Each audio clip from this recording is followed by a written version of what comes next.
Padre, en el nombre de Jesús, te damos gracias, Señor, en esta noche. Señor, gracias porque este día jueves 9 de julio del año 2020 podemos decir Ebenezer. Tú estás con nosotros, hasta aquí nos ayudas en todas las cosas que tenemos necesidad. Tú, mi Dios, siempre tienes una palabra, tú, Señor, siempre tienes una respuesta para las cosas que necesitamos. De todo lo que tenemos necesidad, Señor, lo tenemos en ti. Todas las cosas que pertenecen a la vida y a la piedad nos han sido dadas mediante el conocimiento de aquel que nos ha llamado para su gracia y excelencia. Ese eres tú, Señor. Todo lo que necesitamos eres tú. Tú eres, Señor, nuestra herencia, nuestro pronto auxilio. Tú eres nuestra heredad y estamos contentos contigo. Gracias por todo lo que tú haces y lo que tú quieres hacer todavía. En el nombre de Jesús. Amén, amén y amén. Pues buenas noches, como decía ahorita mientras orábamos, es jueves 9 de julio, el 2020 se ha ido yendo, valga la redundancia, y, y se ha ido de una manera diferente a los otros años, pero también ha sido una bendición que tenemos la oportunidad de juntarnos y orar. Tenía años, alguna vez lo había comentado, con el deseo de que pudiéramos estarnos juntando en las congregaciones y poder estar estudiando la palabra. Y ahora la contingencia nos ha traído, dentro de todas las adversidades, pues esta posibilidad de poder aprovechar el reunirnos virtualmente, cada uno desde su hogar. Y si bien es cierto que hay un costo por mantenerte en la red y por pagar datos, quienes están pagando sus datos directamente para su teléfono, pero lo cierto es que es mucho más accesible y barato que viajar desde el llano para poder estar 2 veces por semana, o desde Guadalajara, y pues en un momento más que se conecte Magdalena, pues desde los Estados Unidos. Y cada uno de nosotros, cada uno de los que estamos aquí, yo quiero pensar que hay un hambre, un deseo en nuestro corazón por aprender de Dios y por seguir adelante.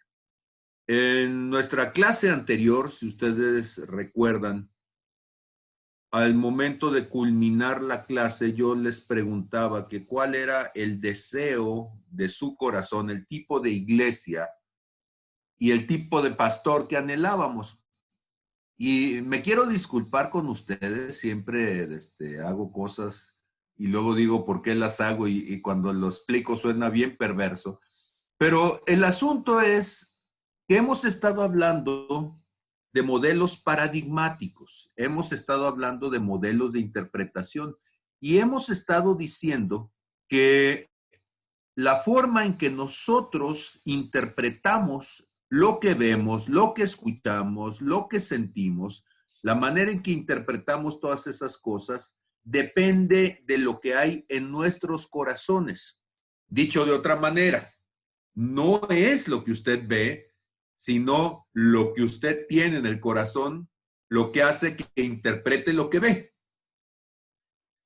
Y entonces, esta semana he tenido la oportunidad, gracias a todos los que amablemente me han escrito, me han mandado sus comentarios, algunos me han marcado telefónicamente y me han dado la oportunidad de poder escuchar sus opiniones.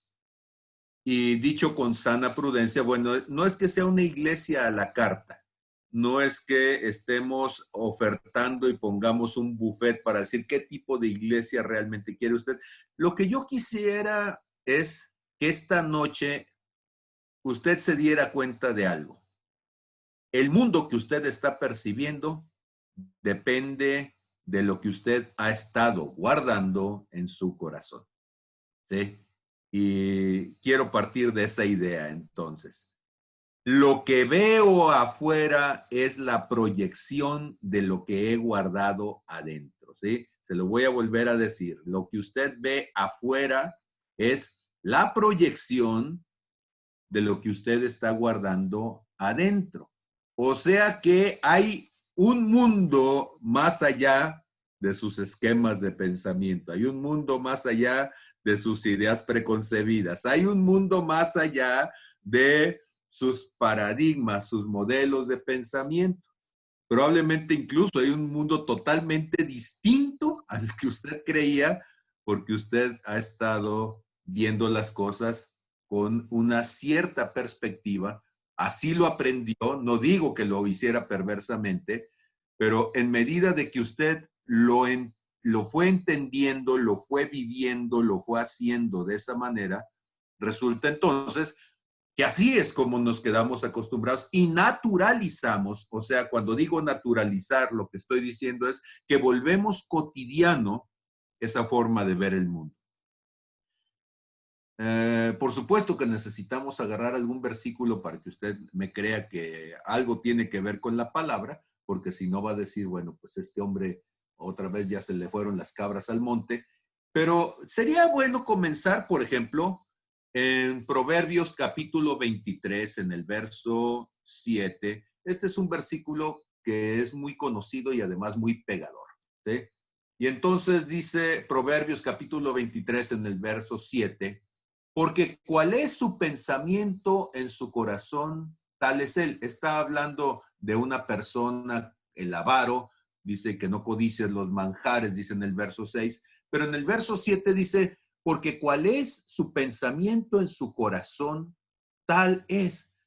Las personas, bueno, sí, me voy a permitir compararlo para ver, dicen entonces, a ver, ¿dónde lo puse? 23, verso 7, sí, porque cuál es su pensamiento en su corazón, tal es él. Y dependiendo de la versión que usted tome, bueno, pues seguramente usted va a encontrar alguna riqueza en todo esto. A mí este versículo siempre me ha llamado mucho la atención, más que por su raíz etimológica, por los pensamientos que nos genera cuando empieza usted a considerar que una persona es de acuerdo a lo que ha guardado en su interior. O sea que la verdadera persona no es la que vemos en la apariencia exterior. La verdadera persona es esa oculta, esa con máscara, esa escondida, que se mantiene a la expectativa, que se mantiene de una u otra manera, siempre camuflajeada en el corazón. Y entonces esa persona, la del corazón, la que verdaderamente es una persona que muchas veces nosotros no la alcanzamos a ver. ¿Quién sí puede ver a esa persona? Cuando nosotros consideramos en Primera de Samuel, en el capítulo 16, en el verso 7, ¿recuerdan ustedes que ahí tenemos al profeta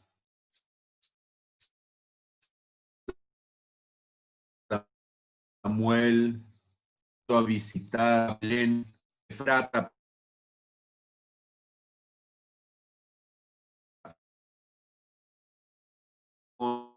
con el encargo de parte de Dios de llegar a la casa de un tal Elí, y en la casa de ese tal Elí tomar a uno de sus hijos para poderlo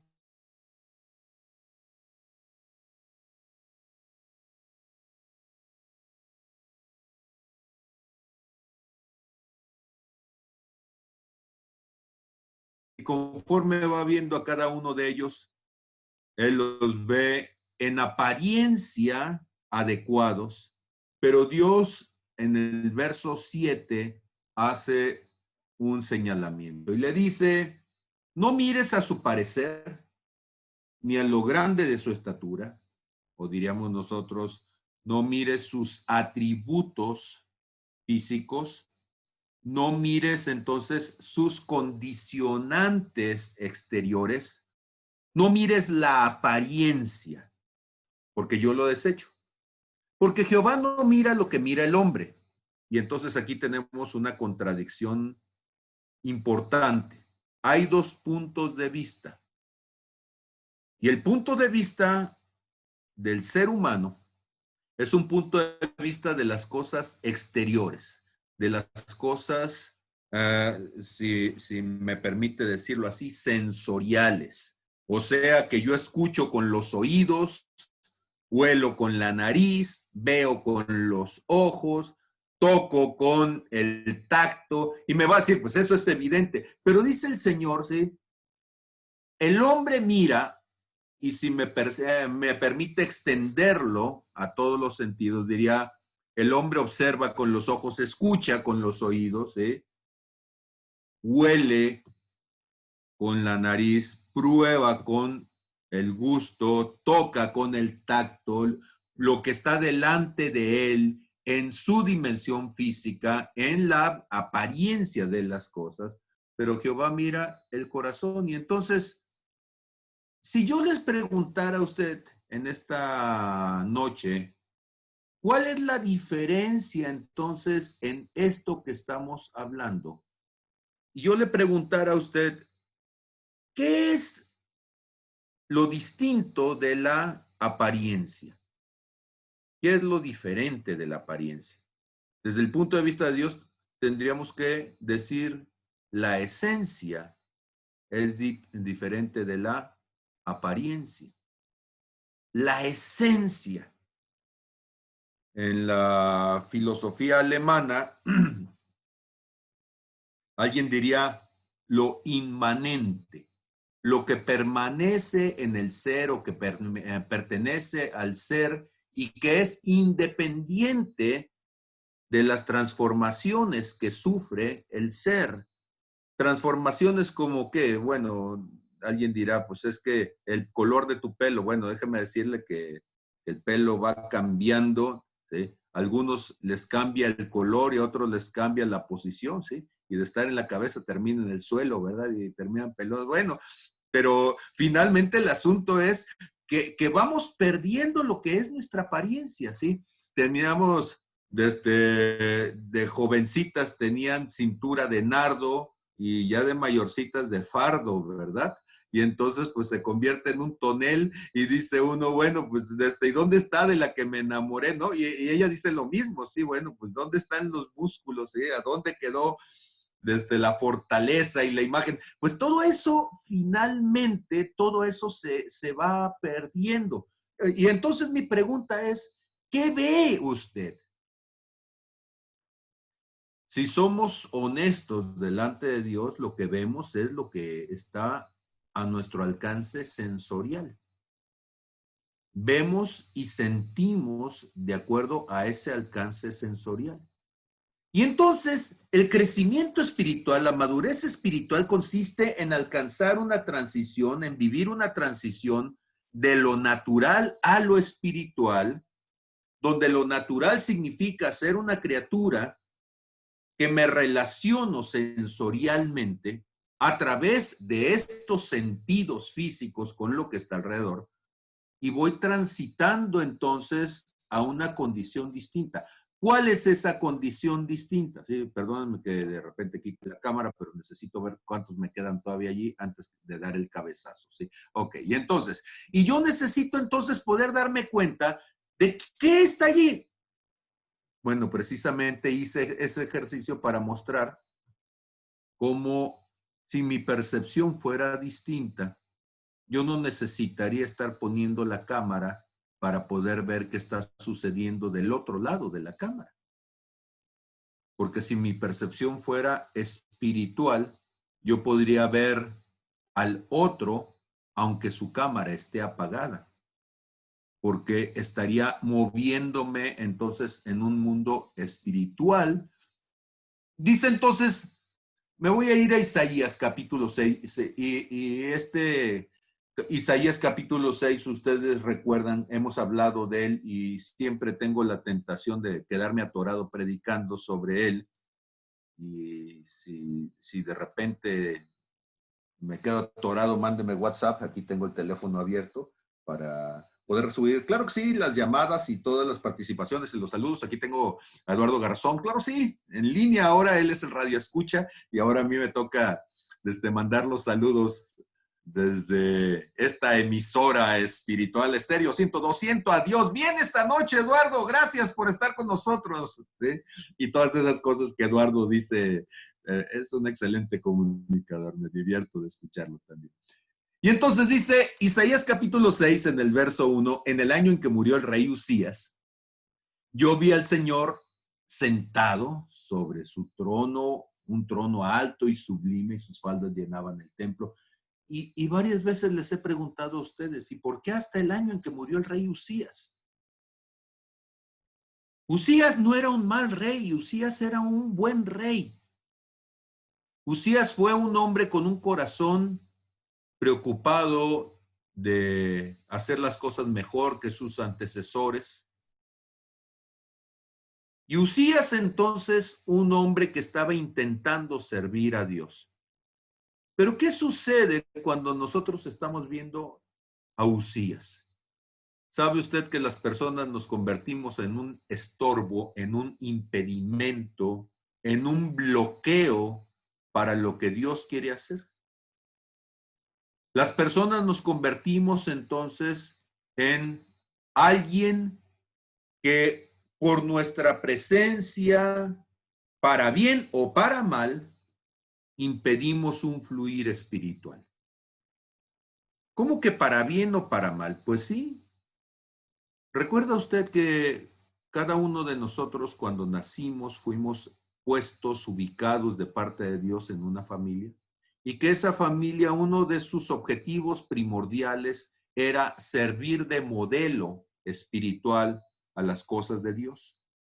Que cada uno de nosotros, cuando fuimos puestos en esa familia, Dios quería que tuviéramos un padre para que ese padre sirviera de ejemplo de lo que es un padre eterno y una madre para que tuviéramos el ejemplo del corazón de la madre que tiene Dios también y que tuviéramos hermanos para que aprendiéramos a vivir en una armonía como hermanos. Sí, pero todo eso, si no se llevó a cabo de la manera de Dios, en la forma de Dios, termina convirtiéndose en un lastre espiritual, porque el padre que fue un mal padre, ahora va a hacer que nuestro paradigma de interpretación, que nuestro modelo de interpretación se pervierta. Y cuando la gente dice que Dios es tu padre y el otro dice, pues si Dios me golpeaba, si mi padre me golpeaba, si mi padre me hacía sentir mal, si mi padre no me tenía respeto, pues entonces Dios debe ser igual o peor porque tiene más poder. Y entonces prefiero mejor no acercarme a ese padre porque maldecimos la presencia de Dios a partir de que han sido maldecidos, corrompidos los modelos de interpretación. Si usted en su familia tuvo una mala relación con sus hermanos porque se la pasaban discutiendo, pegándose y se sintió señalado y despreciado de su familia, entonces, ¿qué es lo que va a suceder cuando le digan que el reino de los cielos es una familia espiritual? Me iba a decir, no, pues entonces estos han de ser iguales o peores que aquellos que tenía yo en casa, ¿sí? Porque llevamos nuestros modelos de interpretación, los llevamos a lo espiritual. Bueno, esto fue en el caso negativo. Y cuando es en el caso positivo, pues el problema está de que hay mucha gente que no tiene necesidad ni siquiera de orar, porque como los papás los sacan de todas las situaciones, no han tenido la oportunidad de enfrentar adversidades para confiar en Dios, no han tenido la oportunidad de resolver conflictos para tener que buscar la sabiduría de Dios, no han tenido que vivir sus propias experiencias para poder tener que aprender ellos. Y entonces nos convertimos en un estorbo. Cuando mis hijas eran pequeñas, y bueno, esto me lo recordó hace unos días Priscila, ¿sí? Ellas venían de la escuela con una cierta tarea y la tarea era, tienes que investigar estas palabras, tienes que investigar estos términos o tienes que hacer, yo no sé qué cosa. Y entonces ellos llegaban, estaba ahí el papá y llegaban, oye papá, ¿qué es esto? Y ya me agarraba ahí desde la Wikipedia con patas, ahí me empezaba a decirle y a comentarle y a explicarle, y ya le sacaba la etimología de la palabra y todo lo demás, ¿sí? ¿Cuál es el asunto? El asunto está que ellas no tenían necesidad de ir y abrir el libro, buscar la palabra, y entonces ellas estaban confiadas en que si le preguntaban al papá, el papá les iba a decir. Y a veces el papá andaba haciendo cualquier otra cosa y les decía a mi esposa, ponte a hacer la tarea. No, es que todavía no llega mi papá, pero hazla tú solo. No, hasta que llegue mi papá, porque cuando llegue mi papá le voy a preguntar y él me va a decir. Y entonces el problema es que el papá comenzó a convertirse en un impedimento para que ellas directamente pudieran aprender a buscar sus propias respuestas, construir su propia visión del mundo. Y entonces los padres, si hacemos un ejercicio de demasiada exigencia con nosotros mismos para cumplir todo, para suplir todo, para evitar que suceda cualquier cosa, estamos generando también una distorsión en la formación de la personalidad de nuestros hijos. En el espíritu pasa también lo mismo. Entonces yo les preguntaba hace unos días, ¿qué tipo de iglesia quisieran tener? Y en el fondo yo entiendo que lo que estaba diciendo es trampa. ¿Por qué lo que estaba diciendo es trampa? Porque lo que estaba diciendo, en otras palabras, es dime, ¿sí?, qué anhelas y te diré de qué careces. Te lo voy a volver a decir. Dime qué anhelas y te diré de qué careces. Porque finalmente, cuando nosotros comenzamos a revisar las cosas que anhelamos, muchas de esas cosas que anhelamos en realidad son proyecciones de nuestro propio corazón que no ha sido suplido en esa cierta área. Ahora, escúchenme.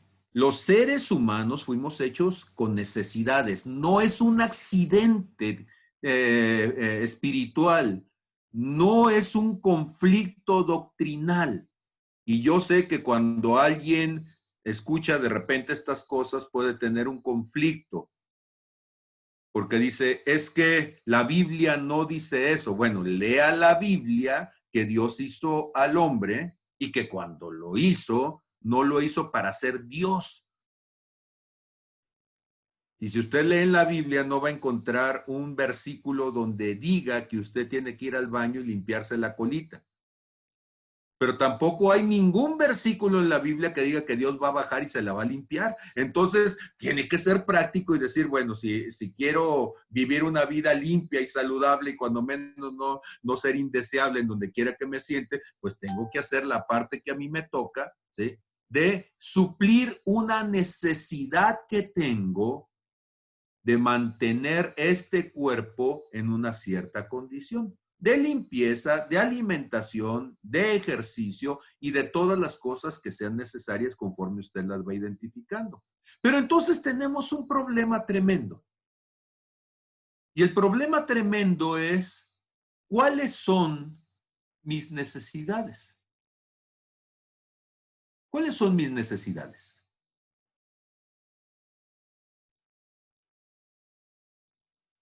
Y entonces mis necesidades tienen que ver con mi nivel de crecimiento espiritual. Escúchenme, no toda la vida necesitamos las mismas cosas y no toda la vida las cosas que necesitamos corresponden a las que verdaderamente desde el estricto punto de vista existencial requerimos. O sea que hay una edad en donde tú hubieras dado tu mano derecha por un balón nuevo, ¿sí? Pero en realidad no necesitabas quizá el balón nuevo, sí, pero en ese momento lo que querías era la pelota o la muñeca o lo que querías era cualquier cosa que estaba sobredimensionada en ese momento de tu vida, porque en ese momento de tu vida tu carencia o tu proceso de limitación te llevaban a ver aquello como si fuera la respuesta de las cosas que existencialmente se necesitaban. Y entonces, en el cristianismo, las necesidades que vemos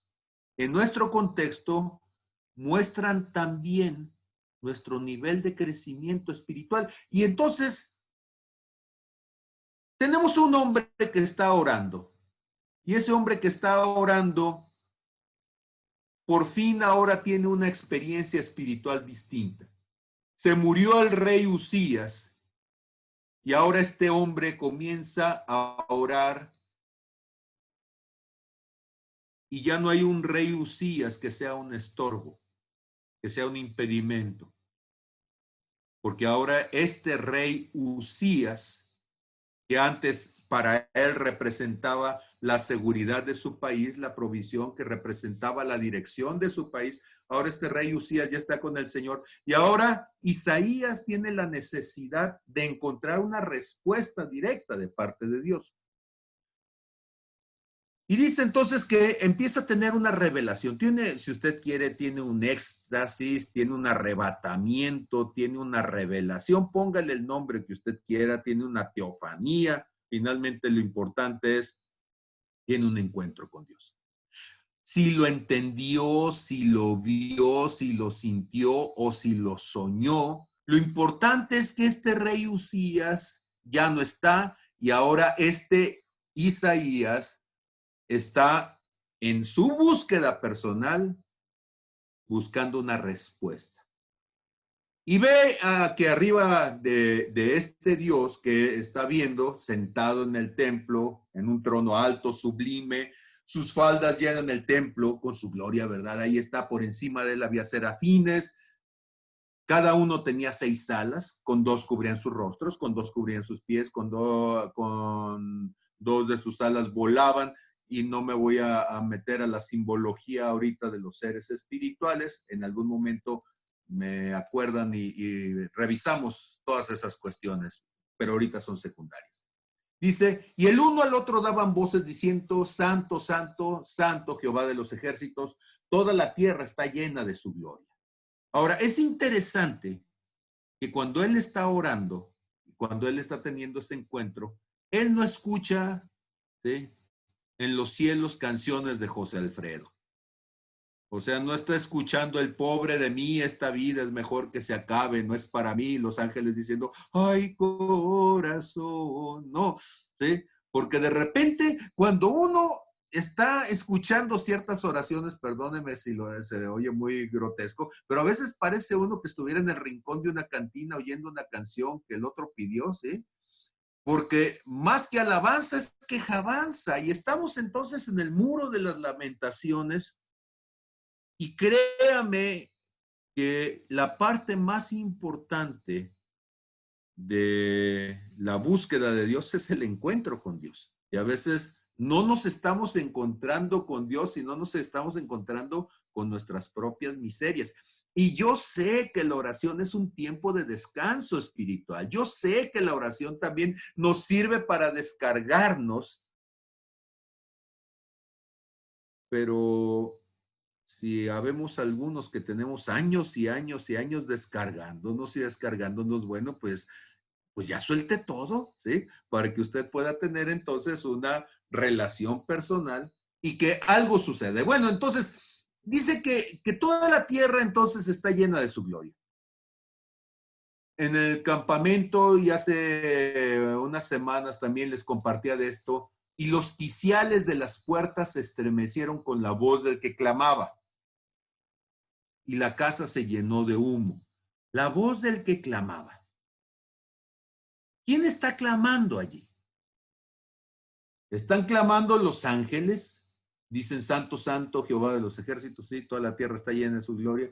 Pero ¿será acaso suficiente la voz de estos ángeles para que se estremezca la tierra? ¿Para que se estremezca el lugar de su presencia? Si usted recuerda, en Éxodo 20, cuando son los famosos 10 mandamientos, y dice que el Señor hablaba desde lo alto del monte al pueblo, El pueblo tenía miedo porque dice que cuando Dios hablaba, la tierra temblaba en su presencia. Y entonces, si me permite decirlo así, todo ese lugar estaba estremecido con la voz de Dios. Dios clamando, la casa está llena del humo de su presencia, el Shekinah, la nube de la presencia de Dios. Pero ¿qué está clamando Dios? ¿Qué está diciendo Dios? Bueno, lo vamos a dejar allí a la espera para ver qué está sucediendo, porque aunque es cierto que algo está sucediendo allí, noten ustedes el contrasentido del verso 5, porque hay algo que está haciendo más ruido que la voz de Dios. Hay algo que está sonando más fuerte que la voz de Dios, y si bien la voz de Dios está haciendo cimbrar ese lugar con su voz, lo que nosotros escuchamos es el verso 5, a un hombre diciendo, ¡ay de mí que soy muerto! Porque siendo hombre inmundo de labios y habitando en medio de pueblo que tiene labios inmundos, han visto mis ojos al Rey, Jehová de los ejércitos. ¿Sabe usted que esto es tremendo? Que la condenación, la conmiseración, la miseria pueda sonar más fuerte que la voz de Dios que está cimbrando los quiciales de la puerta. Uno esperaría que en ese momento, en el verso 5, y dijera, y Dios dijo en eso. No, no, no, no. Lo que nosotros leemos es, ¡ay! ¡Ay, Dios! Y entonces, en el golpe de pecho, en la quejabanza, comenzamos a ver a un hombre que digo, está bien, el profeta Isaías. Está bien que abra su corazón, claro que está bien, no me malinterprete. Pero ¿cuántas veces usted se pone a orar y lo que escucha es el eco de la miseria, el eco de la condenación? Una vocecilla que dice, es que tú no tienes derecho de estar, no tienes derecho de pedir, no tienes derecho de clamar porque no eres, porque no haces, porque no logras, porque no puedes, porque... Y hay un montón de razones, ¿sí? Y nosotros en las clases de claves le decimos a la gente que hay voces que estamos escuchando y a veces escuchamos la voz de nuestra alma, la voz de nuestro cuerpo, la voz del enemigo, la voz de los que de tus angustiadores, ¿sí? Pero no alcanzamos a escuchar y a distinguir la voz de Dios. Discernir significa separar. Discernir significa identificar lo que es cada cosa. La palabra griega para hablar de discernimiento se llama diacrisis. Diacrisis, la palabra dia es a través de, en medio de, y crisis es oposición. Y la gente no quiere tener crisis. Y Dios es un fanático de la crisis. Siempre nos está llevando en oposición, siempre nos está llevando al punto de contrastación, siempre nos está llevando al punto de conflicto, ¿sí? Y ahí tienen a un hombre enfrente de Dios con un montón de crisis, ¿sí? No está metido en la situación, todo el mundo está con la mirada puesta en Dios. Todos los que están allí están diciendo, santo, santo, santo es Jehová de los ejércitos, entendiendo, enfocando todo su corazón, derramándolo delante de Dios.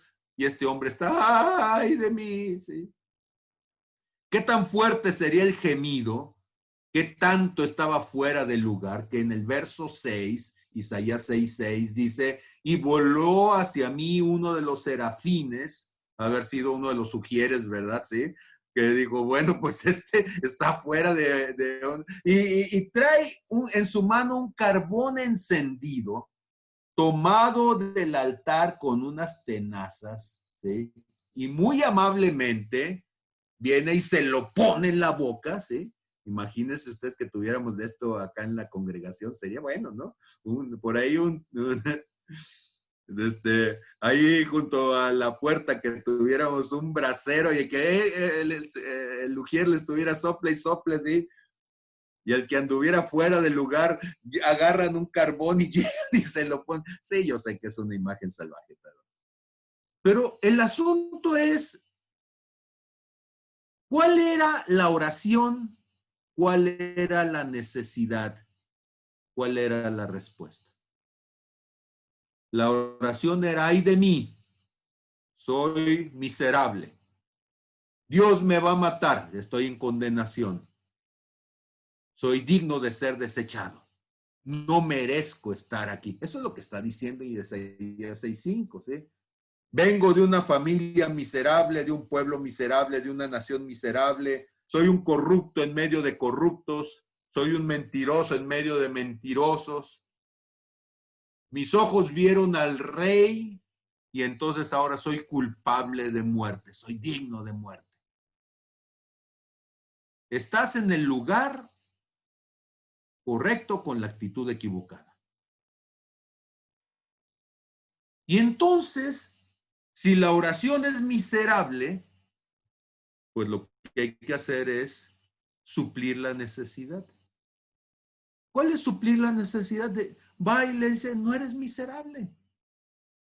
De su boca está saliendo palabras de condenación hacia él mismo, y entonces llega, pone sobre él en su boca, porque su boca era lo que le estaba contaminando a sí mismo, y le dice, mira, he aquí que esto tocó tus labios y ya es quitada tu culpa y limpio tu pecado. Ah, entonces aquí me está diciendo, hay gente que dice, es que la Biblia es difícil de interpretar. No, pues aquí me está diciendo qué es lo que está luchando el otro y cuál es el problema que tiene. Se siente culpable, y para quitar la culpabilidad necesito que entiendas que tu pecado ha sido quitado. Estás limpio. Ya no te condeno. Ahora sí, verso 8. Oí la voz del Señor. No porque Dios no estuviera hablando, porque ya dijimos desde los versos anteriores que la voz del que clamaba hacía que sonara, resimbrara aquello, se sacudiera, ¿sí? Pero dice en el verso 8, ¿después de qué? Después de lo que sucedió conmigo, porque aquello Dios estaba hablando. Después de lo que sucedió conmigo, yo pude escuchar la voz de Dios. Se destaparon mis oídos, se enfocó mi corazón, mi atención se centró en lo que tenía que ser. ¿Y qué estaba diciendo Dios? ¿A quién enviaré y quién irá por nosotros? Ahora, qué curiosa oración de Dios. Por principio, cuando uno piensa en una persona, ¿han escuchado ustedes cómo hablan las personas? No digo que si los oyes, no, digo que si les has prestado atención a cómo habla una persona. Es más, haz un ejercicio en estos días y pon atención a lo que hablas tú. Y sin darte cuenta, muchas veces cuando estamos hablando, lo que estamos haciendo es mostrar nuestras carencias, nuestras necesidades, nuestras limitaciones, nuestras frustraciones. Eso es lo que estamos haciendo.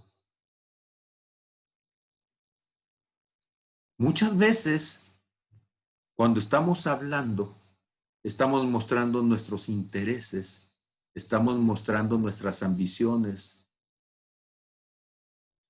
Y es bien curioso porque son pocas las ocasiones en donde vemos a Dios Padre hablando directamente de lo que hay en su corazón. Si ustedes revisan toda la Biblia, ¿sí?, van a encontrar contadas ocasiones donde, por ejemplo, allá en Génesis 6, que dice que a Dios le dolió en su corazón haber hecho al hombre, contadas ocasiones. O cuando se abren los cielos y dice, este es mi hijo amado, en él me complazco. O cuando Dios le pregunta a Satanás de dónde vienes, y cuando el otro se empieza soberbiamente a enfrentar con él y que le dice que toquen, que lastimen, que vulneren a Job, ¿sí? Y Dios le pone un alto y le dice, no, no puedes tocar su vida. Y aquí estamos escuchando la voz de Dios, pero veamos qué dice su corazón. Porque él ya tenía rato entonces hablando, ¿sí? Y la primera cosa que dice es, ¿a quién enviaré? Dios hablando y diciendo, ¿a quién enviaré? Segunda cosa, ¿quién irá por nosotros? ¿A quién enviaré? ¿Quién irá por nosotros? La primera cosa, lo que está diciendo es que necesita una persona, que necesita alguien que lleve un mensaje. No, curiosamente, las dos preguntas que están aquí no nos muestran la pregunta inicial y el planteamiento inicial. ¿Cuál es el planteamiento inicial de Dios? Dios está viendo una necesidad, y es una necesidad que Él está viendo en otros. Él está viendo la necesidad de la tierra. Él está viendo la necesidad de la humanidad. No es una necesidad de Dios en sí, es una necesidad de la humanidad. Pregunta, ¿cuánto tiempo Dios había estado diciendo eso? Y mi pregunta es, ¿dejó de decirlo? Porque yo cuando he estado pensando sobre este pasaje, yo sigo escuchando esa voz cuando pienso en Génesis capítulo 3, y que el hombre a partir del verso 1 al verso 7 peca, y en el verso 8 Dios le pregunta, ¿dónde estás, Adán? En Génesis 3:15, cuando hace la promesa de que enviaría redención, yo creo que en ese capítulo es cuando Dios por primera vez debió haber dicho, ¿y quién va a ir? Porque eso siempre me recuerda a Juan 3:16, ¿sí? Sí se han puesto a pensar, porque de tal manera amó Dios al mundo que ha dado a Jesús, a su Hijo, para que todo aquel que en él cree no se pierda, mas tenga vida eterna. ¿Y qué es lo que está diciendo? Que esa pasión, esa preocupación, ese dolor en el corazón de Dios por lo que sucede en la humanidad, siempre se convierte en esa pregunta, ¿quién dirá? Esa misma pregunta la escuchó Jesús, ¿quién irá? Esa misma pregunta también la escuchó Moisés. ¿Cómo que la escuchó Moisés? Sí, porque dice Éxodo que las lamentaciones, el dolor, la preocupación del pueblo de Israel subió hasta la presencia de Dios. Esa sangre en Génesis 4 de Abel que fue derramada por Caín, dice que clamaba delante de Dios. ¿Quién irá? Esa misma sangre, esa misma necesidad, ese mismo dolor, lo puedo ver afuera de las puertas de Damasco, porque después de que Pablo le diga, Señor, ¿quién eres? La siguiente pregunta es, ¿qué quieres que yo haga? ¿Quién irá? Y entonces, la primera cuestión que nosotros deberíamos de considerar, ¿sí?, es poder entender que cuando Dios dice, ¿a quién enviaré?, no significa que Dios no pueda ir él. Dios en persona puede estar.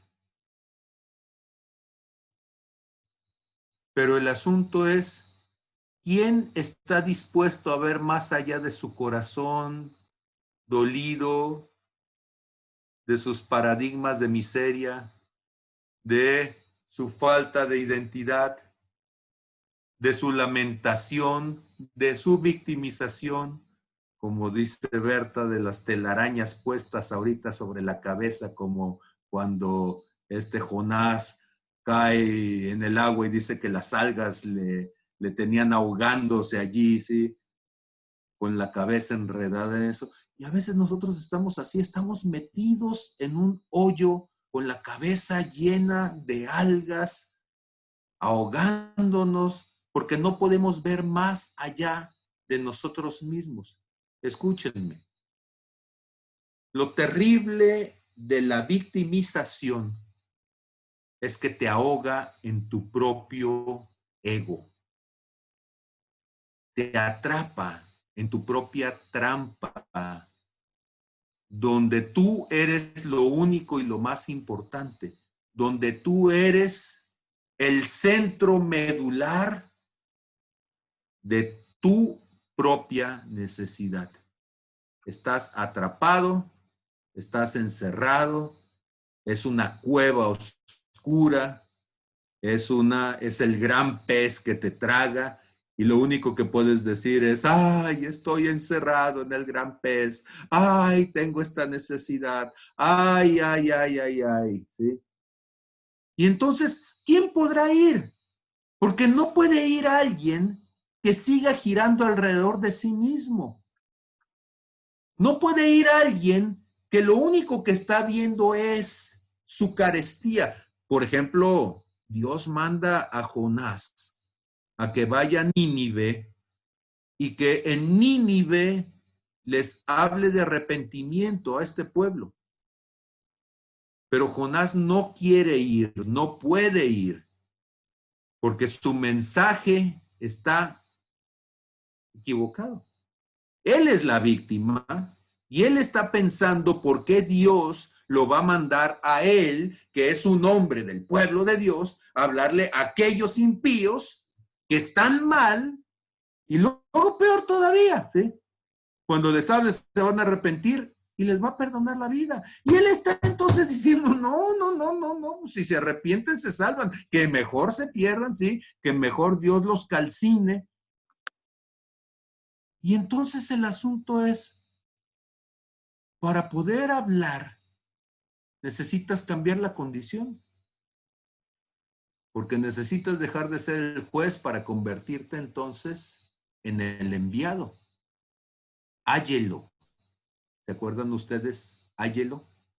Los áyelos, los ángeles, no estamos hablando de criaturas espirituales.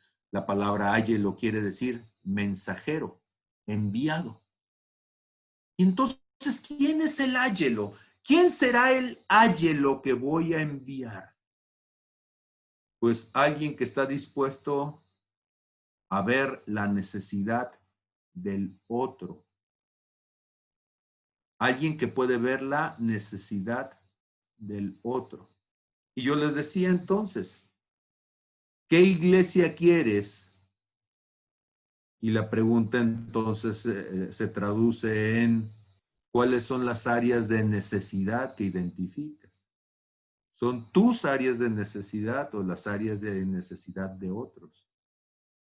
¿Son tus frustraciones o la oportunidad de resolver las frustraciones de otros?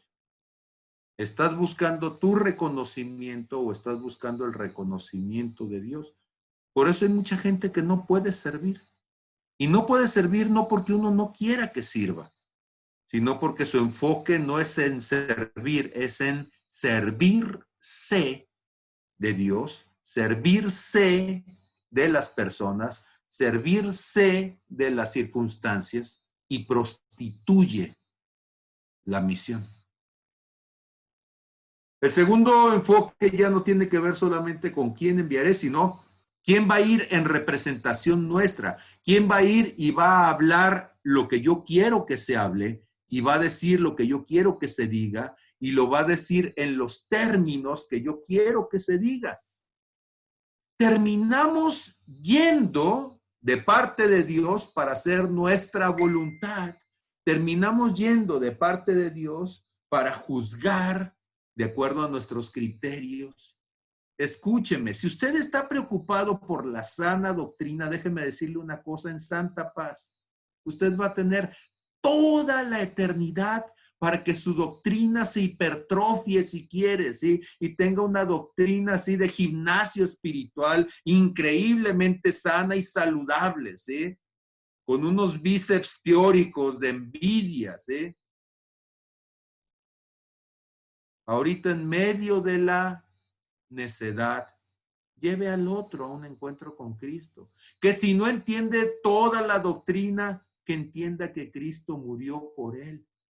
Créame que en la eternidad tendrá oportunidad de corregir todos los errores que pudiera haber tenido doctrinalmente. Incluso usted que piensa que tiene toda la verdad, déjeme decirle, va a llegar a los cielos, a la presencia de Dios y se va a dar cuenta de todas las barbaridades que creíamos correctas y que en realidad fueron una distorsión en nuestra ignorancia. ¿Me estoy explicando lo que quiero decir? Y entonces el asunto es, ¿quién irá? ¿Quién estará dispuesto a no verse a sí mismo, sino ver al otro? ¿Y quién hablará? ¿Sí? ¿Quién predicará? ¿Quién me representará? Ojo, no quién se representará a sí mismo, no quién va a aprovechar la oportunidad para ser reconocido por los demás. Tenemos un problema los que somos ministros. Nos es muy fácil aceptar la gloria que solamente a Dios le toca. Nos es muy fácil recibir el aplauso por nuestros dones, nuestro servicio, nuestras limitadas capacidades. Y cuando alguien dice, hermano, qué bien, oh, calla, calla, sí, no, todo está bien, es para la gloria y honra, sí, calla, sí, pero recibes el aplauso y recibes la palmada en la espalda y recibes la honra y te sientas en la silla de adelante y quieres que te pongan la alfombra roja, déjame decirte, ya te perdiste con eso. ¿Quién irá mostrando a Cristo, no mostrándose Él? ¿Quién irá reflejando la presencia de Dios y no su propia ambición? ¿Quién irá como si no fuera porque yo voy a ir a través de Él y voy a hablar a través de Él? Y entonces, a mí me fascina, siempre me ha fascinado, ¿sí? Estos fueron uno de mis primeros versículos que Dios grabó en mi corazón. Alguna vez le había comentado, yo tuve la fortuna cuando me convertí de que Dios me llevara al infierno. Algunos de ustedes sería bueno que sí, es mejor ir ahora y no después, mejor pídaselo ahorita, ¿sí? Algunos de ustedes se van a enterar de después, no lo haga así. Ahorita dígale, Señor, muéstrame, ¿sí? Hay mucha gente que dice, yo quisiera sentir el corazón de Dios, tener el corazón de Dios. Gracias a Dios que Dios me dio la oportunidad de poder sentirlo. Yo estaba orando, tuve un momento de un arrebato, un éxtasis. Y de repente, mientras estaba hincado, abro los ojos y veo hacia abajo. Y es como si estuviera en uno de esos helicópteros, en un dron, arriba de un volcán. Yo no era nada espiritual, discúlpeme lo que voy a decir, no es espiritual, pero era lo más espiritual que me salía. Era una de mis palobritas típicas en ese momento. Y yo dije, ay, güey, ¿sí? Porque en ese tiempo yo güeyaba todo y todos mis amigos me güeyaban a mí. Y entonces yo dije, ay, güey. Y volteo como diciendo, ¿dónde estoy? Si hace 5 minutos ya estaba con los ojos cerrados en la sala de mi casa, bueno, de hecho en la biblioteca, y yo estaba allí, ¿qué estoy haciendo aquí?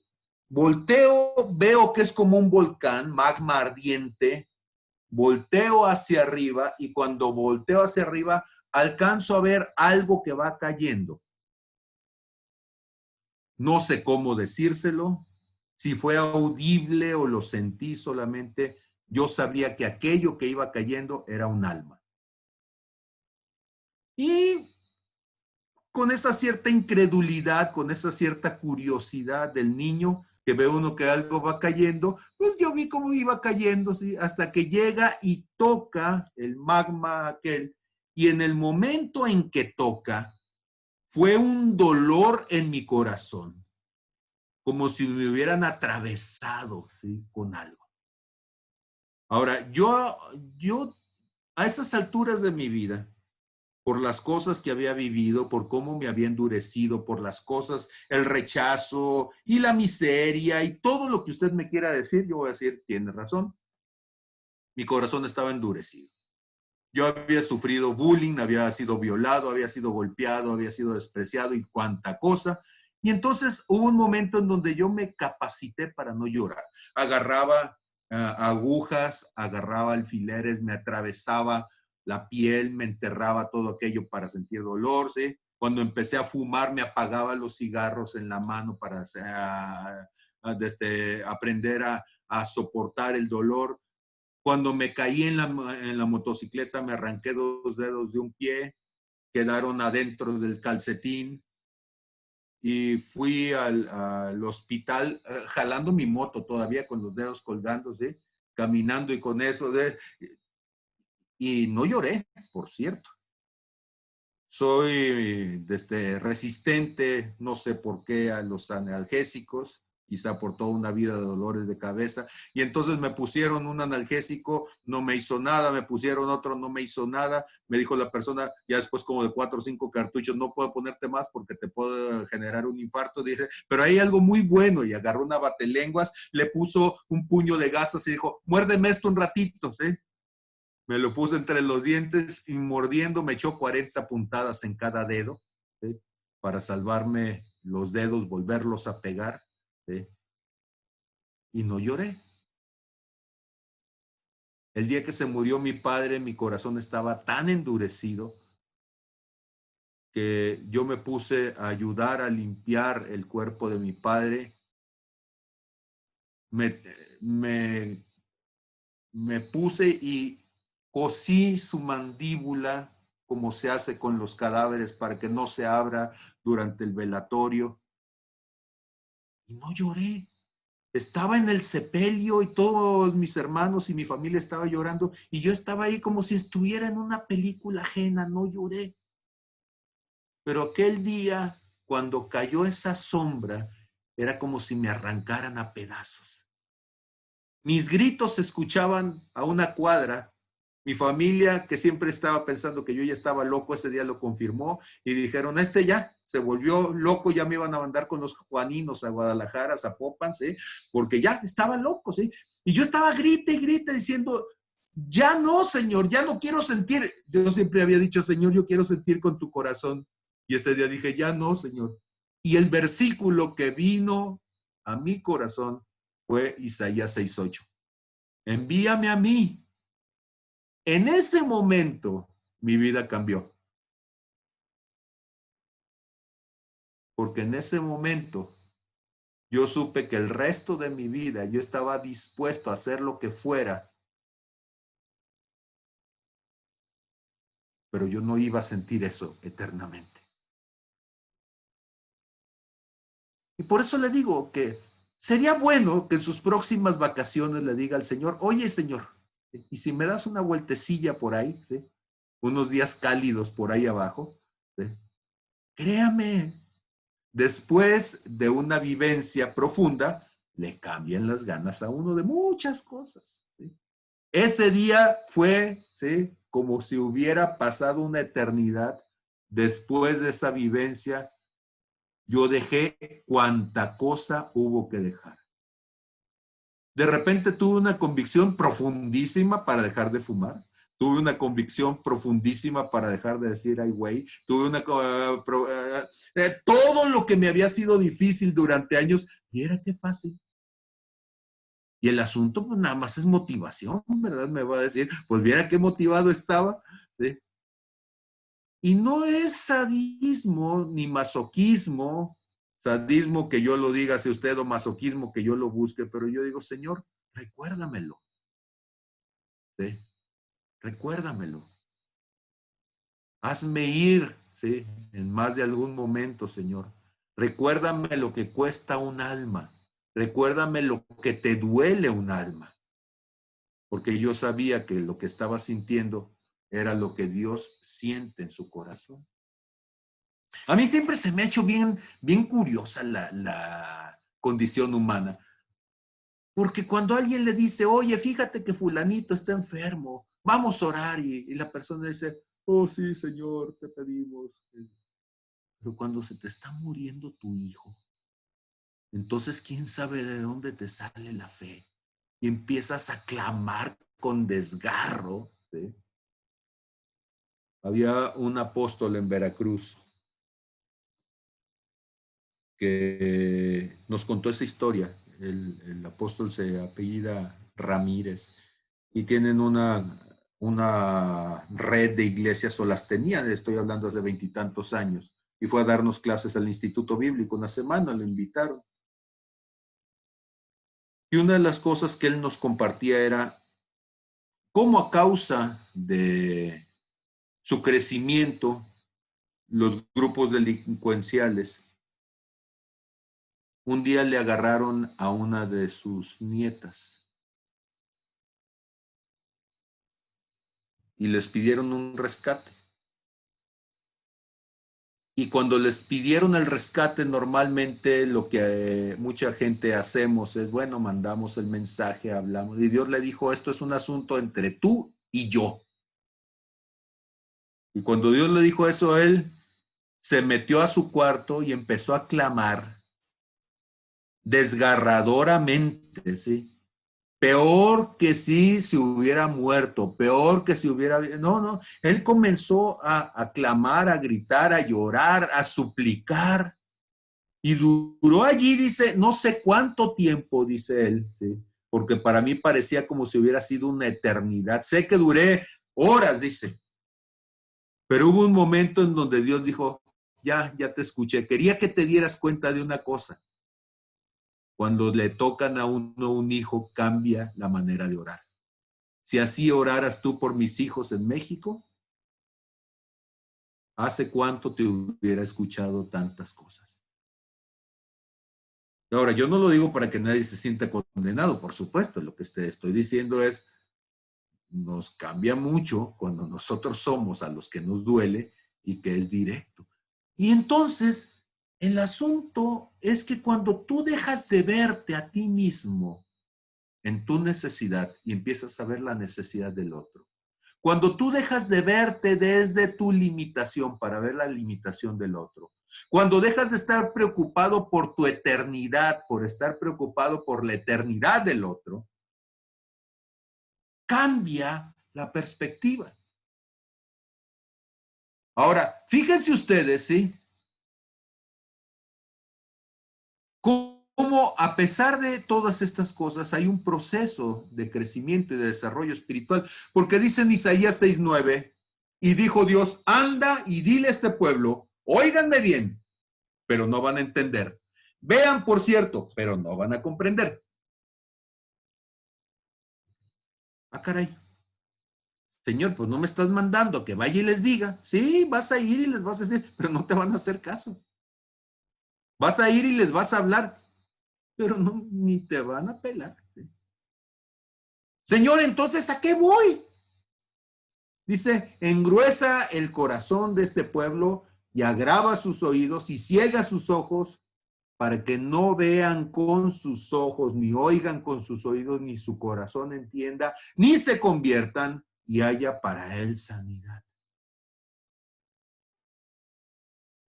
Este versículo siempre se me hizo bien raro. ¿Sabes qué es lo que está diciendo Dios? No hagas una predicación que toque sus emociones. Porque viera que habemos gente que somos buenos para predicar, tan buenos que ni necesitamos la presencia de Dios. ¿De veras? Tan bueno que es para poner ejemplos que usted puede hacer chillar a la gente aunque Dios ni siquiera esté allí. ¿Sí? Porque no es una predicación espiritual, es un monólogo. Usted no es un predicador, es un stand-up, ¿sí? Que se levanta y que hace y que la gente ríe y que la gente llora y que la gente dice, wow, estuvo buenísimo, sí, bien divertido, sí, este cuate sí la hace. Dicho de otra manera, no prediques para caerles bien, no prediques para que ellos digan, me gustó, no prediques para sus oídos, sino vas a hablar desde mi corazón. Escúchenme, hay un momento donde nos perdemos y es el momento en el que empezamos a querer caerle bien al otro.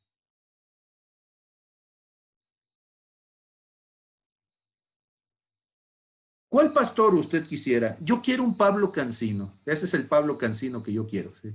Que esté dispuesto a vivir solo y apestado por decir lo correcto, ¿sí? Aunque no sea popular. Ese Pablo Cancino es el que yo quiero. ¿Sí? Un Pablo Cancino que no esté pensando cuando salga a predicar si va a haber 20 o va a haber 100 o va a haber 1000 o no va a haber ni uno, porque el mismo Señor Jesucristo un día les preguntó a sus discípulos que ustedes también se van a ir, porque los discípulos le decían, dura palabra es esta, Señor, ¿quién la soportará? O sea, Señor, eres medio intolerante, eres medio fanático, Señor. O sea, oye, pues así nunca vas a alcanzar el 1,000,000 de likes. Y no estoy diciendo ser grosero por ser grosero. Lo que estoy diciendo es, tenemos una necesidad urgente de ser honestos delante de Dios. Y ustedes tienen una necesidad urgente de ser honestos conmigo delante de Dios. Y si somos honestos los unos con los otros y hacemos lo que Dios quiere y estamos enfocados en reflejar a Cristo, Cristo se va a manifestar en ustedes y en mí. No por juzgar a nadie, sino por mostrar el amor como debe de ser y por mostrar la paciencia y la tolerancia, ¿sí? Pero también la verdad. Amor y verdad van juntos. Amor y verdad van juntos. La justicia y la misericordia se tocan, pero necesitamos los dos. No es lo uno o lo otro. Y entonces de repente nosotros quisiéramos que la gente venga y llene este lugar. A ver, para mí, ¿a qué me sirve tener 1000 gentes? Bueno, pues son 1000 diezmos, va a decir, wow, qué buen negocio. No, es horrible. Y debe ser horrible terminar convirtiéndote en un asalariado pensando en lo que la gente te va a dar. Debe ser horrible acostarte en la noche como una prostituta ¿eh? Y que en ese tener su chamba, ¿cuál es su chamba? Tener al puño de gente allí. Y esa parte es tremenda.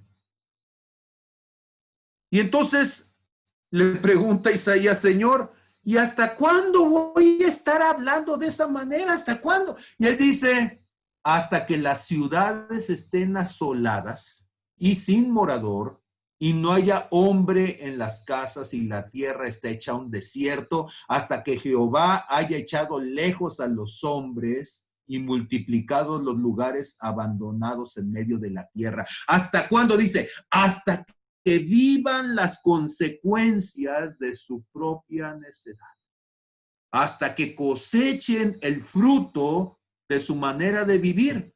Mire, no necesita usted maldecir a la gente, ellos solitos se maldicen. El peor enemigo del ser humano es el ser humano. Usted no necesita ser ayudante del diablo ni mandar a nadie al infierno. No, cada uno solito va corriendo, ¿sí? A darse de cabeza en la pared. Y Dios dice, solamente tú háblales la verdad. Para que un día puedan decir, tuvimos profeta en casa. Pero no los trates de convencer tú, porque si los tratas de convencer tú, entonces no va a ser una convicción espiritual. Va a ser simplemente una vocación emocional, un llamado de la emoción. Cuando yo estaba en la compañía de Jesús, uno de mis libros favoritos era un libro de homilética, no recuerdo el nombre, y es más, presté mi libro y jamás me lo regresaron. Era buenísimo, ¿sí? Casi se podría haber llamado el manual del perfecto manipulador. Buenísimo. ¿Cómo lograr tocar las emociones de alguien? ¿Cómo lograr convencerlo para que se eche una maroma? Si de eso se trata, ¿sí? Y entonces tú dices, wow, y yo leía ese libro y lo leía y lo leía, y yo creo que por eso Dios ha de haber querido que lo prestara y me lo quitaran, ¿sí? ¿Sabe usted que yo tengo prohibido de parte de Dios la mayor parte del tiempo tener... Y no es que no estudie, pero Dios dice, no, mira, ya estudiaste, ya hiciste tus apuntes, ya aquí tienes todo, muy bien, ¿sí? Y en cuanto me paro y empiezo a predicar, Dios dice, ahora nos vamos a la izquierda, deja por ahí, y ya digo, híjole, ¿y ahora qué voy a predicar? ¿Sí? Y el día que me agarro a mis apuntes, termino y digo, qué frustración, no sentía la presencia de Dios. Y Dios dice, es que yo iba por la derecha y tú te fuiste por la izquierda. Pues sígale así, mi hijo, ¿eh? ¿Cómo te ayudo, compadre? Como dice por ahí alguien bien querida mía, ¿sí? Pues, ¿cómo te ayudo? ¿Qué hago contigo, criatura? Andarán dos juntos si no se ponen de acuerdo, no. Y la nube soy yo, ¿sí? Y tú vas detrás de mí, si quieres. Y si no quieres, bueno, pues agarre breño usted solito y ya verá por dónde se quiera ir.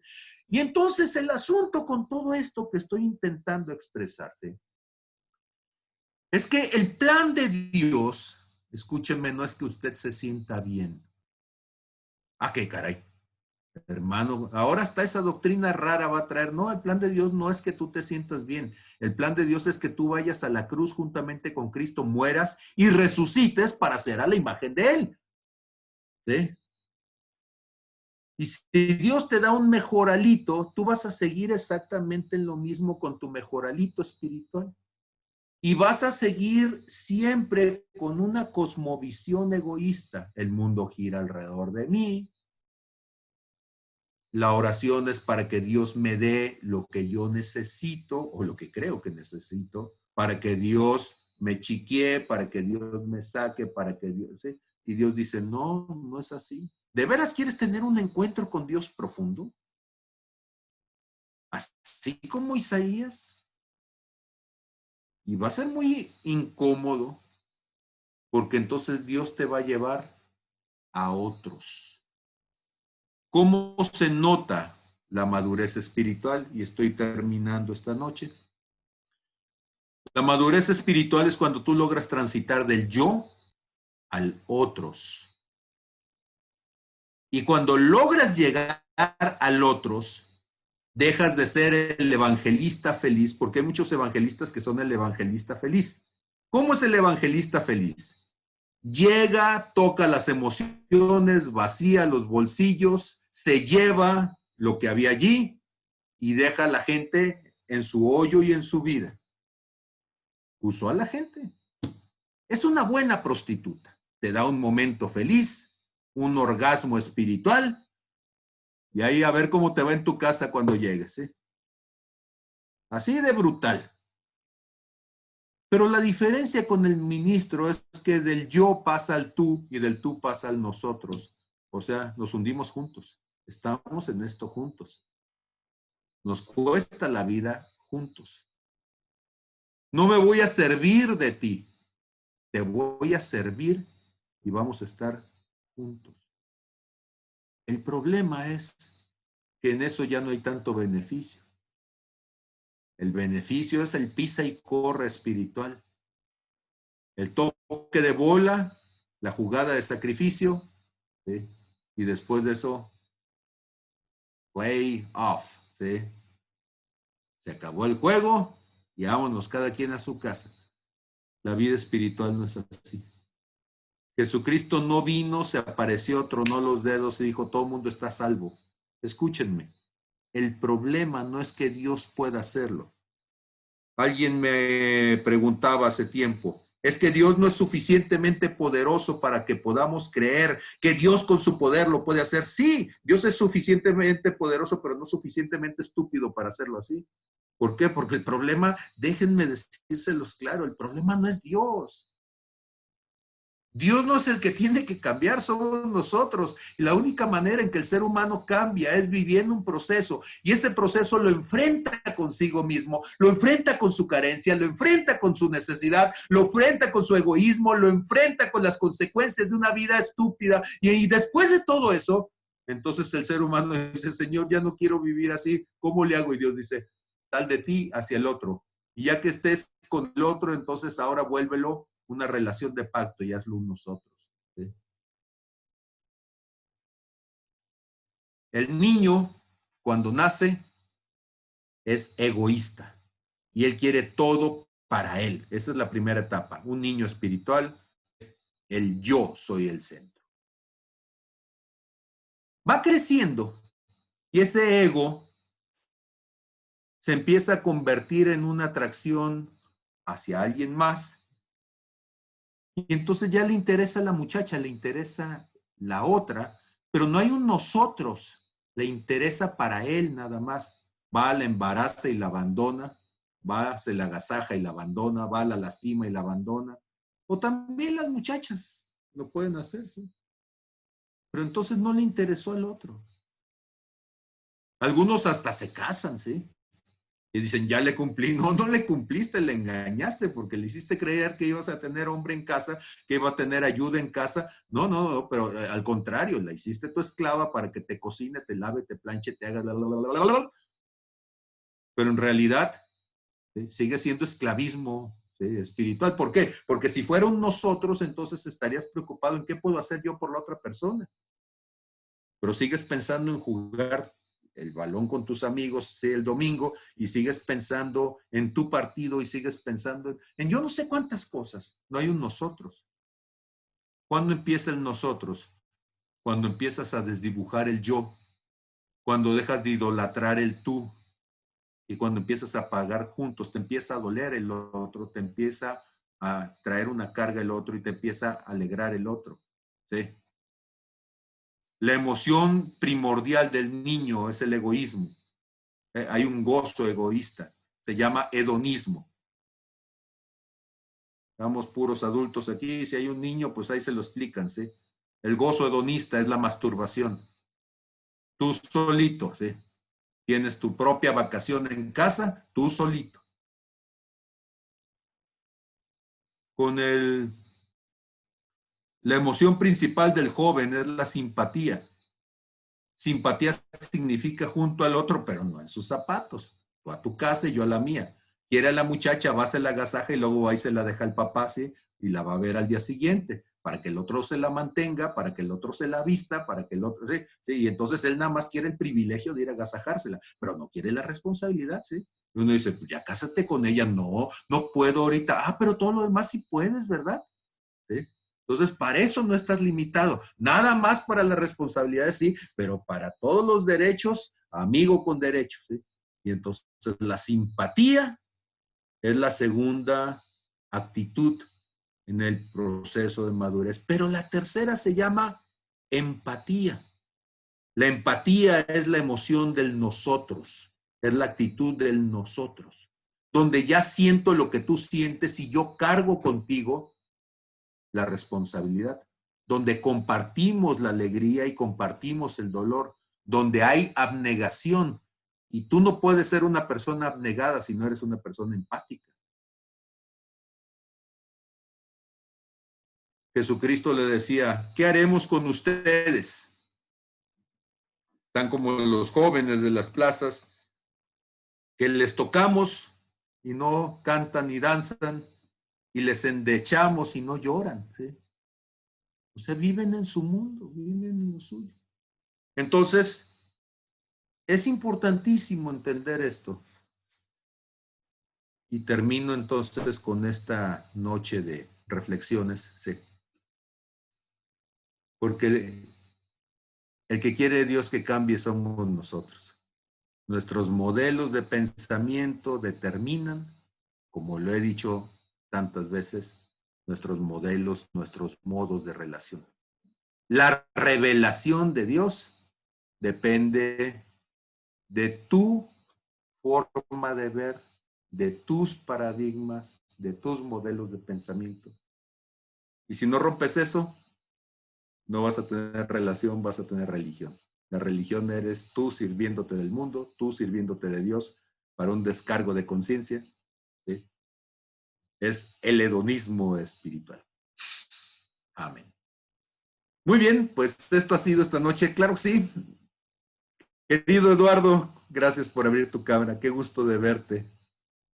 Este es el momento en donde el Pablo Cancino recibe las reclamaciones y regresamos el precio del boleto. Lo que usted pagó por entrar se lo regresa. No, yo quisiera saber entonces, ¿qué es lo que Dios les deja con todo esto? Seguimos insistiendo, estamos generando, reestructurando el modelo de iglesia, pero el modelo de iglesia realmente no ha cambiado, digámoslo con toda claridad. Lo que queremos cambiar es las piedras vivas, para que entonces cada uno, asumiendo la posición, tomando el lugar, reconociéndonos como ministros, servidores de Dios, edifiquemos juntos el cuerpo de Cristo. Amén. Amén. Les escucho, entonces tenemos la oportunidad de poder escuchar. Hasta este momento termina la clase mía, mi participación, y ahora escucho a cada uno de ustedes, los que gusten aportar. Amén.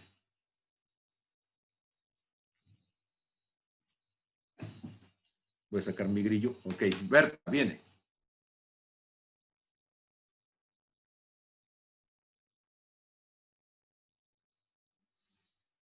No te escuchamos, Berta.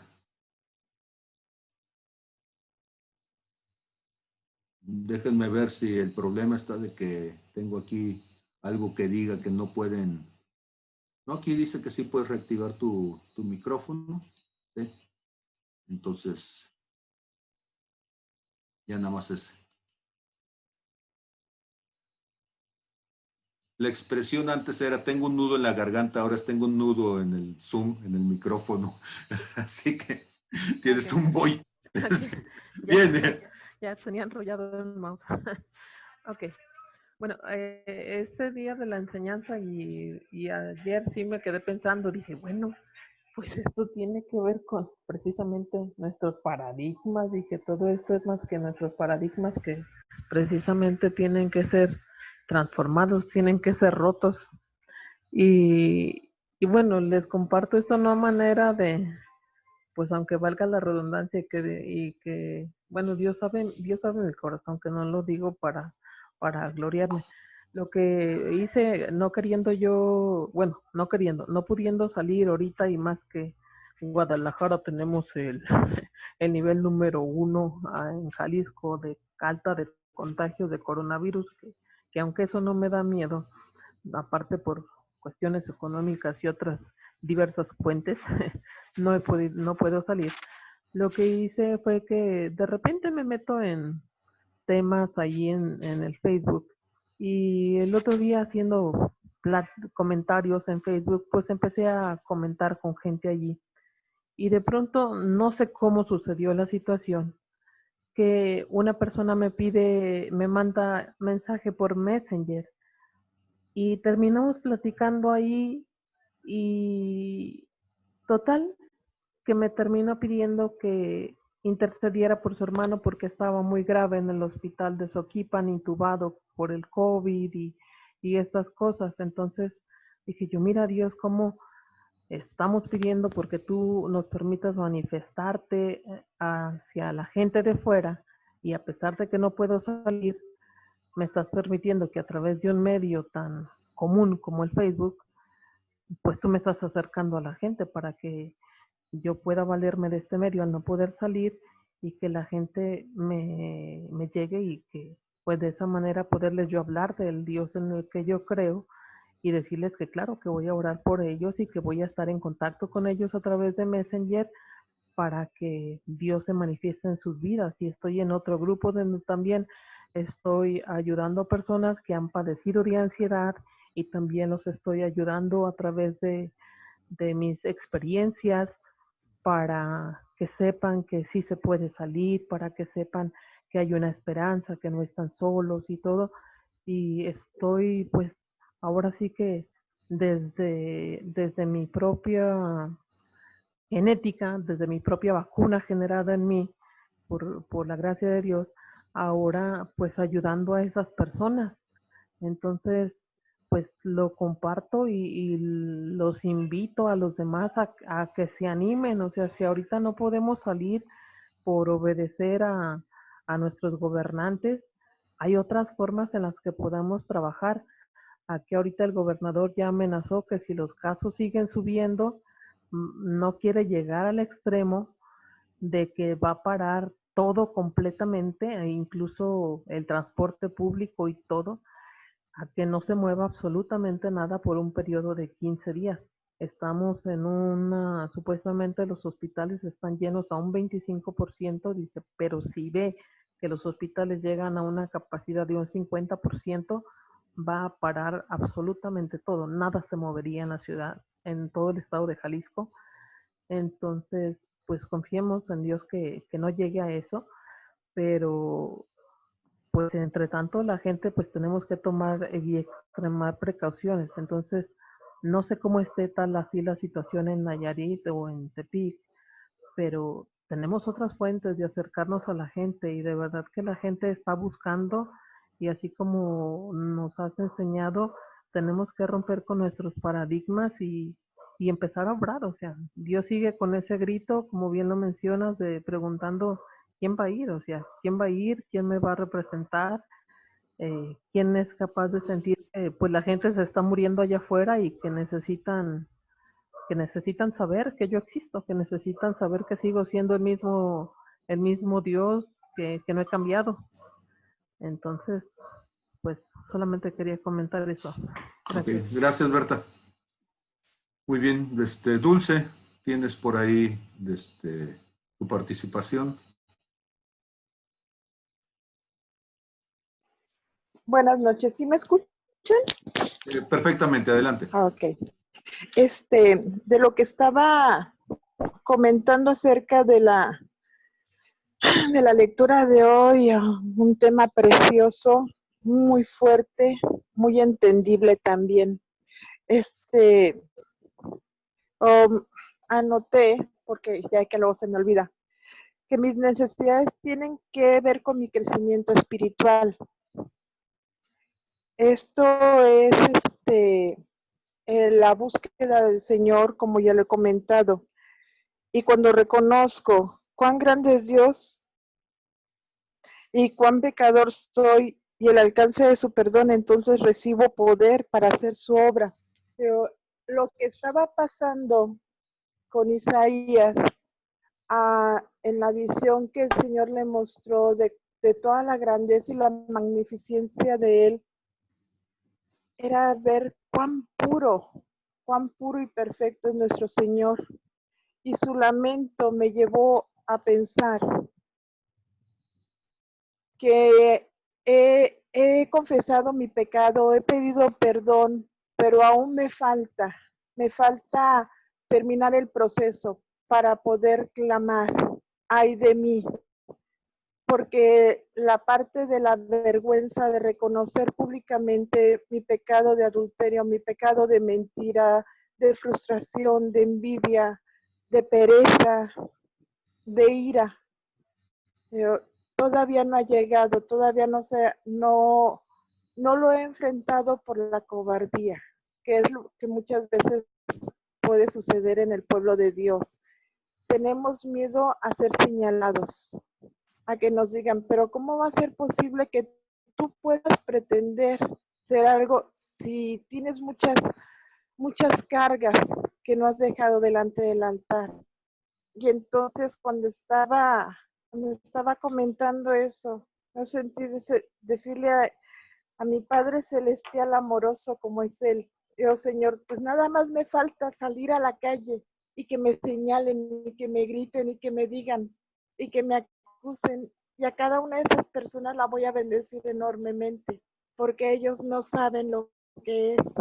Y esa visión que usted comentaba del alma cayendo en ese pozo de lava, me estremeció profundamente porque en vista de que no hablamos, de que no levantamos la voz, pero no para, como dicen, para señalar, sino para decir, yo fui, yo lo hice, pero Dios me ha hecho sana, me ha salvado, me ha perdonado. Tú tienes la misma oportunidad que yo porque estaba la lectura, pasaron, ay, perdón, ¿cómo era? Cuando dice, ¿hasta cuándo, Señor? Hasta que las ciudades estén asoladas y sin morador, y no haya hombre en las casas, y la tierra esté hecha un desierto, y que haya echado a todos los hombres, y que nada más quede el tronco. Ese tronco va a ser el pueblo de Dios. Oh, Dios mío, comparación con la gente que habita el planeta, tu pueblo, ¿qué cantidad es? Hay que hacer algo para que aumente. Yo, Señor, no puedo ir y acusar y señalar y decir, no soy yo nadie para hacer eso, pero sí puedo levantar mi voz y clamar por esos hijos de los padres que sufren. Sí puedo levantar mi voz y pedirte que toque los corazones con tu amor. Si está bien, a su parecer hacerlo, porque yo no le puedo exigir a mi Dios, solamente puedo aceptar su palabra, su mandato, pero yo sé que Él escucha la súplica cuando conviene a lo que Él ya tiene listo.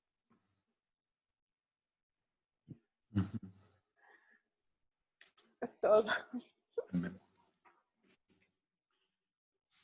Amén. ¿Cuántos de ustedes creen que los judíos tienen una promesa de parte de Dios? ¿Sí? Digo, como pueblo, yo quiero pensar que el pacto de Dios, pues Dios es un Dios que no olvida sus pactos, que no olvida sus promesas. Y yo tengo una cierta debilidad, o sea, sí, me reconozco débil en ese sentido, que me gusta estudiar teóricos judíos. Y yo sé que puede sonar muy raro para algunos.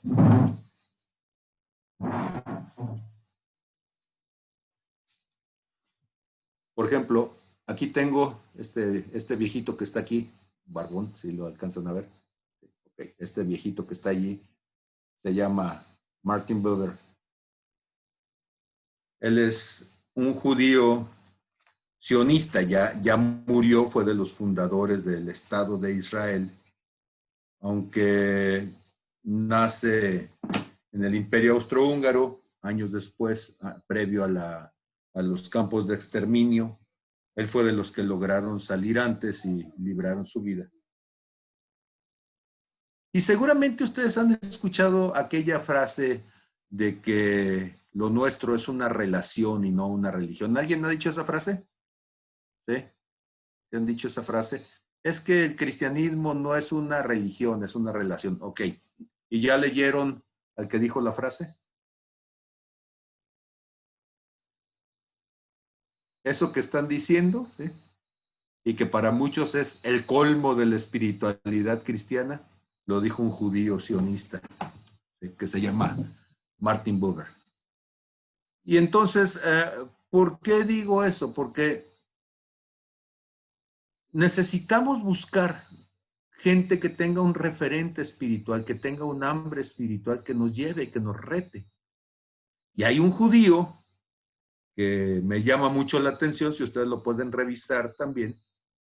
Es un judío que sus padres, él nace en Brooklyn, sus padres son unos judíos ucranianos, inmigrantes en los Estados Unidos, y que pues él crece como el único judío del barrio. Imagínense, como él dice, era como ser un negro en barrio de blancos, ¿no? Porque pues además eran ortodoxos en su familia.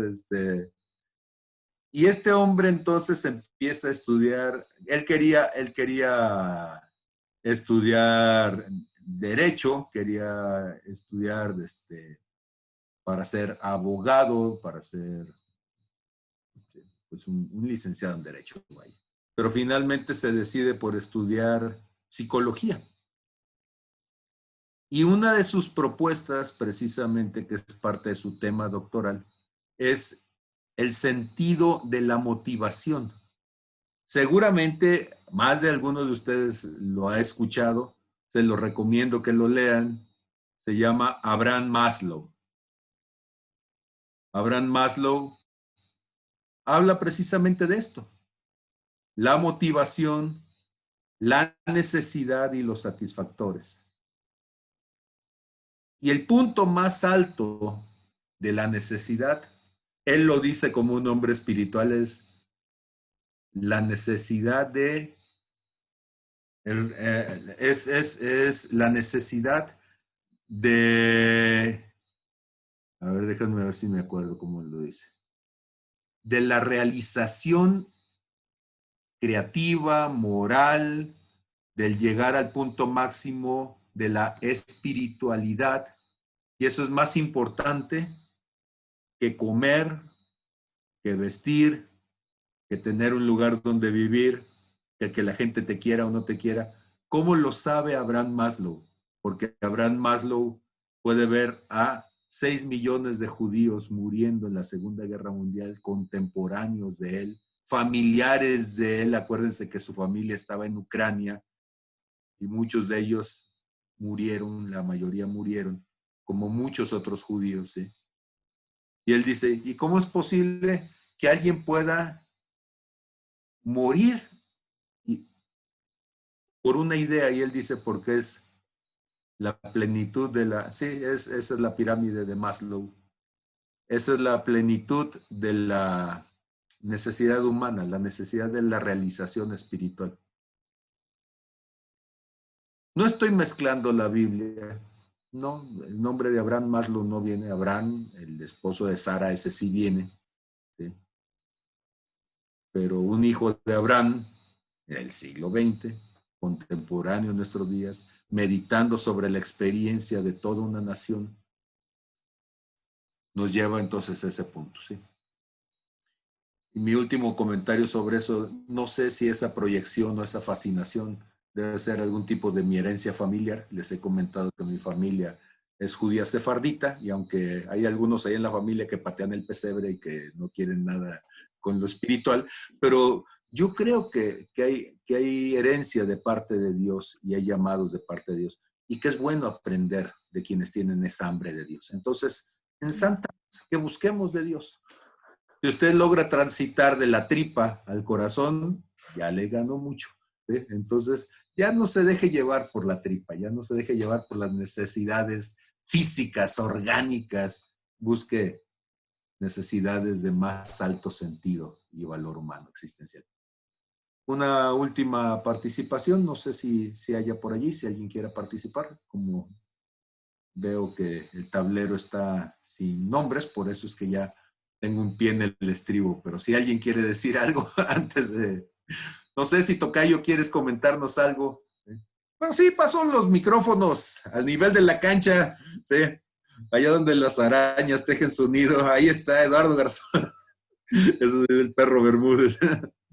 Ok, buenas noches a todos. Lo que se me viene a mí, mira, tú que estabas presumiendo de mi voz y Lo que me viene a mí en lo que mencionabas de la empatía es una enseñanza que a mí me gusta mucho de Jesús, donde nos dice que nos quitemos la viga en nuestro ojo, pues para.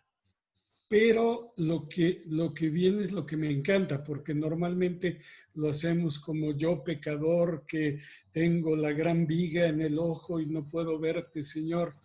Pero luego nos dice, quítatela para que puedas ver el ojo de tu hermano y puedas quitarle esa paja también, ¿no? Entonces, ahí es la empatía que tú estás mencionando, es esa parte importantísima, donde yo tengo que trabajarle primero con mi bigototota. Ok, ya la saqué, Señor, ¿ahora qué hago? Pues voltea a ver al otro, ¿no? Voltea a ver al que está a tu lado y entonces si tú ya sacaste esa viga, pues puedes también ayudar a que el otro pueda ver con más claridad, ¿no? A que podamos ver juntos en ese sentido. Amén. Pues si quitan su viga ahí me quitan mi paja, ¿no? Ya estoy quitando mi viga también para ayudarles con sus pajas a ustedes, ¿eh? Es, Amén. Amén. Gracias, tocayo. Gracias por el comentario, por nutrir. Pues muy bien, entonces, no habiendo más comentarios, un último comentario, aviso de mi parte, y es que comentando con uno de nuestros hermanos, hermano Juan Carlos del Real me decía, y para mí es importante decirlo en este contexto, porque habla precisamente de esas necesidades. Él me decía, es que me gustaría una iglesia que tuviéramos tiempos de orar, que tuviéramos tiempos de adorar, tiempos de buscar juntos de Dios. Y le digo, lo hemos hecho en algunos momentos, en algunas temporadas. Luego van pasando los fines de semana y de repente ya me quedo yo solo y digo, bueno, yo creo que ya no han de querer orar, y entonces ya ponemos pausa y dejamos otra vez a que les vuelvan a dar ganas y otra vez volvemos a hacerlo. Entonces, en los próximos días vamos a estar intentando cuando menos una vez al mes, ¿sí?